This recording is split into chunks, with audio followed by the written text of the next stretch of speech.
said, I live in a camper. I'm not rich either. Nowhere near it. I think I got $100 in the bank, maybe. And that's my gas money for the rest of the week. But yeah, I drive a Crown Vic, but I didn't pay but $1,000 for it. All right, and I earned that straight up overtime, and I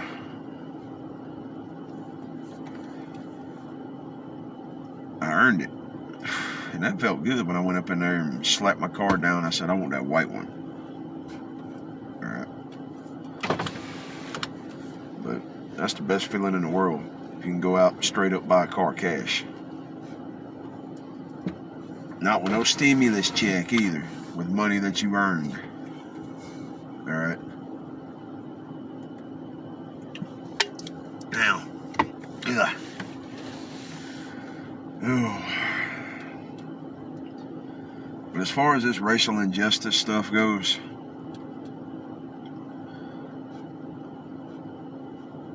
yeah, a lot of the times I'm on side with the law. But there are times when they mess up, just like I mentioned. Okay? And then there's times where they both messed up equally. The victim shouldn't have been doing what they was doing, but the cop didn't have to take it that far either. All right. And had the victim not been doing what they were doing, the cop wouldn't be there. But who's to say that the same thing wouldn't happen to somebody else on down the line if it didn't stop right there? So, on that one.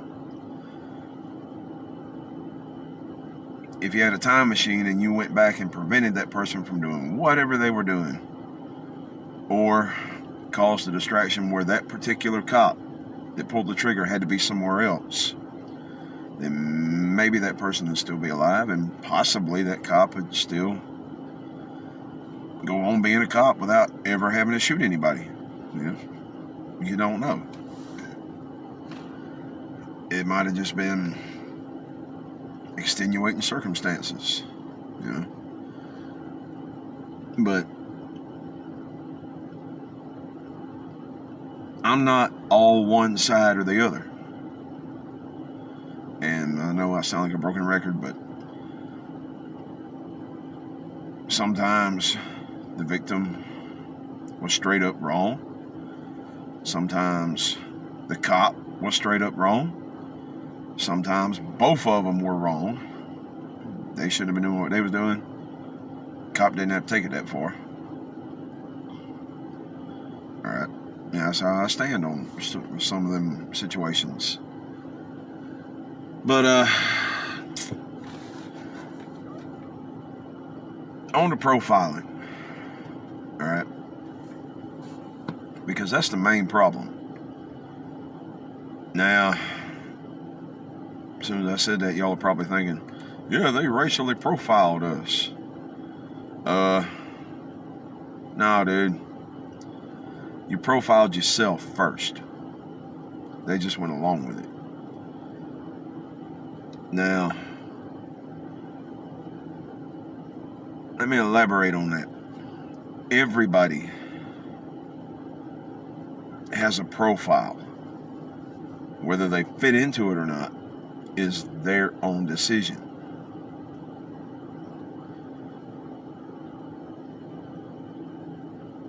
Like myself, I don't fit a profile. Okay? I'm as random as hell. All right. Now, to hear me talk, yeah, I got a country accent. It's hard to get around. I was raised listening to other people talk this way. This is how I learned how to talk. All right. Now, that, however, does not mean that I fit solely in the country profile. I'm fat as hell. I don't fit very many things, much less a profile, okay, with my accent and my voice and my background, then I should like mudding and fishing and hunting and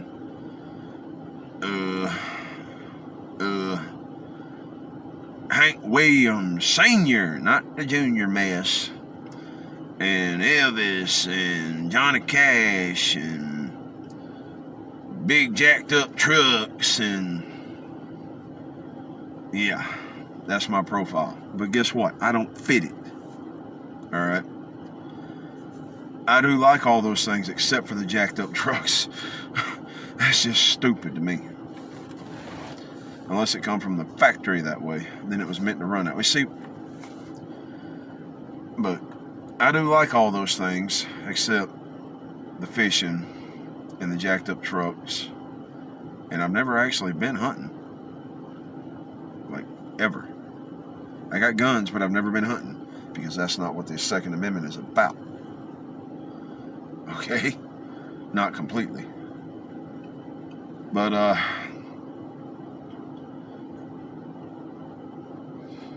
I do like NASCAR. Alright. I do like guns. I am into cars. A little bit. But the thing is, I'm also a geek. A little bit. I'm basically the network administrator where I live. Alright. Now, and this is all through self-teaching, trial and error, just trying stuff out. Figure it out, see if you can fix it. Because in my family,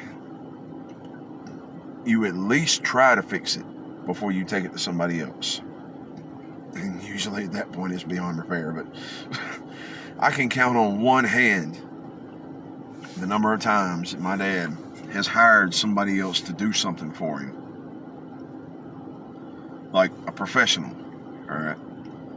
He might hire a family member or a friend or whatever, but normally that's to help them out while they're helping him. But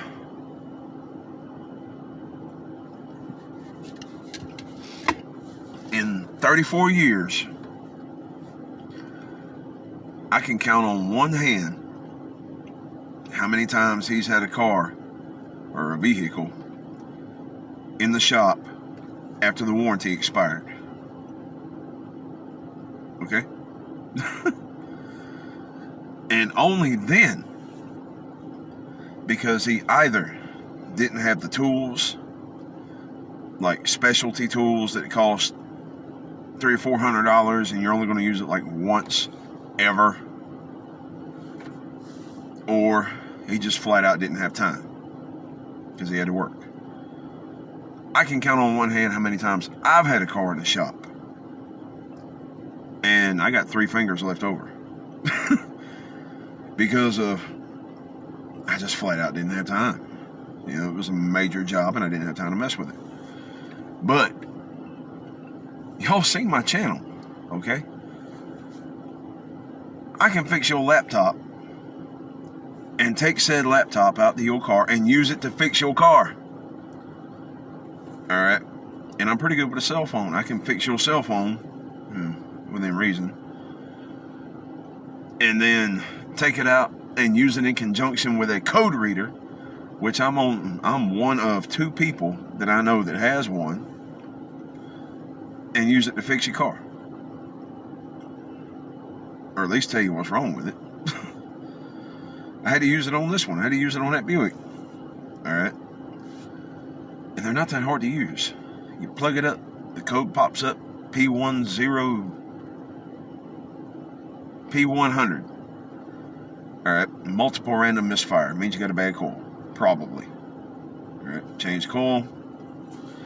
Clear the code. Take it down the road a couple times. Engine light don't come back on. Don't skip no more. Okay. You fixed it. Yeah. But, also like Star Trek. Love it. I've seen all of them. Alright. I've seen all of them, every single one. Even the ones that are on CBS All Access, well, it's Paramount Plus now, I think. And they're only on there, okay? And I understand it. Yeah. I've seen all the Star Wars except for after Disney got a hold of it and they Disneyfied it, because Star Wars is supposed to be dirty and gritty, not cute and cuddly. Yeah. But I don't fit my profile, basically.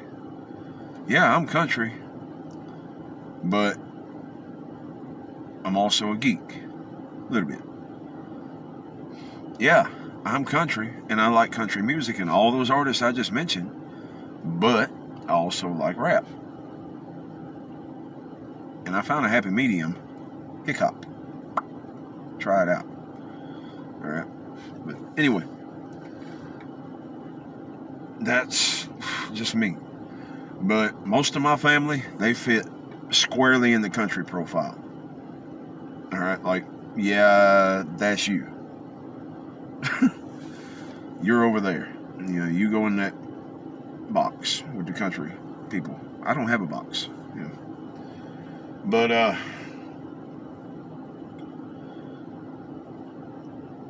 the generation these days, especially the hip-hop generation, they profile themselves. All right. My whole family profiles themselves into the country profile. All right. They like what they like because they think that's what they're supposed to like. All right. Same thing on hip-hop. They dress like they dress because they think that's how they're supposed to dress. Walk like they walk because that's how they walk. They act like they act because they think that's how they're supposed to act. How they're supposed to talk, how they're supposed to walk, how they're supposed to move, how they're supposed to respond. And no. Because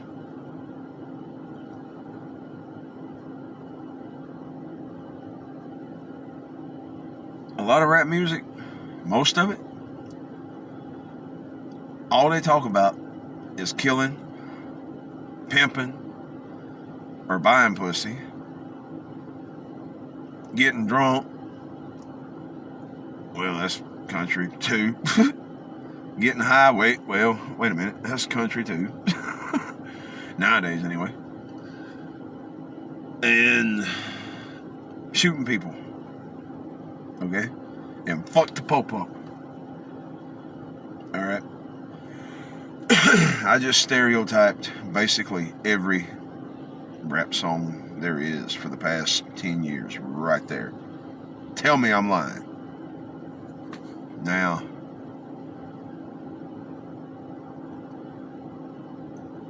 the way the cops thinking about it, subconsciously, all right, it's not a conscious thought. It never is. They're thinking about it like, well, this person is dressed similar to a prisoner, all right?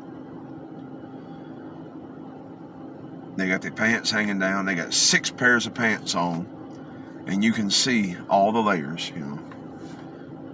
They got the blue jeans, or probably shorts anyway, with the waist down around their knees, with a belt on it.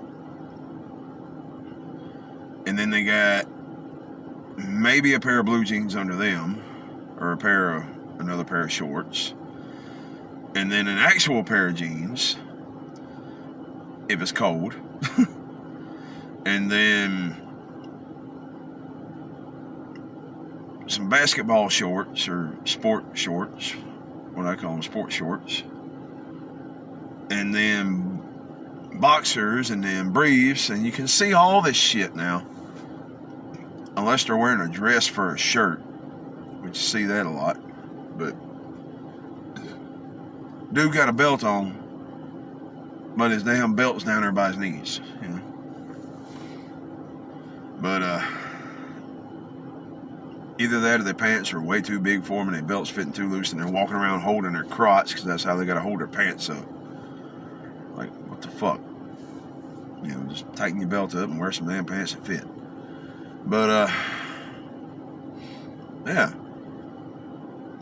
And then, got to have the jersey on. Can't be a t-shirt, got to be a jersey with a t-shirt underneath it. Maybe a chain or two if you're a drug dealer or a wannabe. And, yeah. Then you can't just walk right. All right, you gotta. All right. Which is just how prisoners walk. And then you can't just be normal. You got to be a gangster. Okay. You're fitting on in that prisoner box, that felon box. It's hard to get out of that felon box. All right. Once you get in it, you in it. Now, I want you to imagine something. All right. Delete what I just said about profiling. Let's say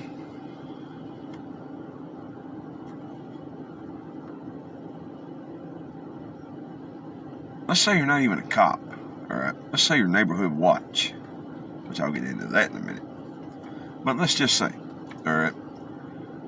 And it's your day off. You know, maybe it's not a paid neighborhood watch. Maybe it's not security or nothing, but, you know. But you're sitting in your car. Got the AC on. You know, it's hot. Maybe got the radio on, whatever. And you see two people walking around the neighborhood. All right. Now, the first guy is the one that I just described.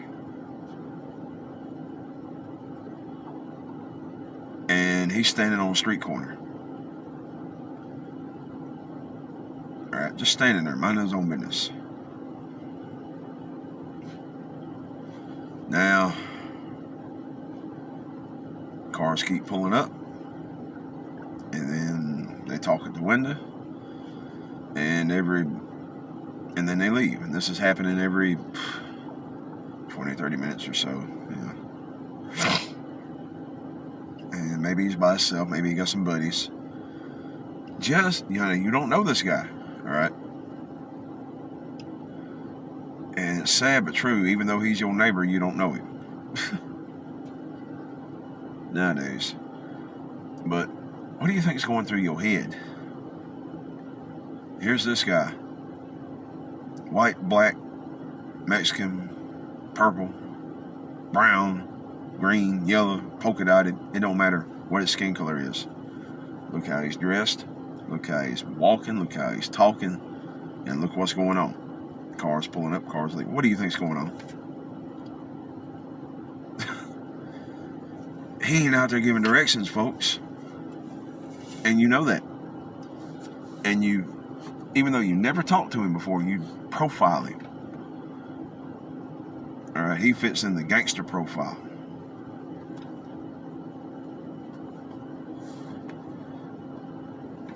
I try not to do this, but I catch myself every now and then. Now,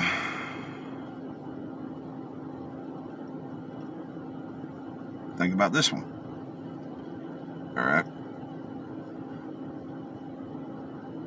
There's a guy on the side of the road, got a green bag on his shoulder. He's wearing camouflage. He's maybe long-haired, maybe got a beard, might be gray, might not be. You can definitely tell he used to be in shape. And he's either got his thumb out or he's got a sign. Now, before I tell you what I'm thinking about, how did you just profile him? Do do do do do do do do do do do do do. Homeless vet, didn't you? Don't lie. Now, that's what the police are doing. That's what everybody does, and you don't even realize it. Okay?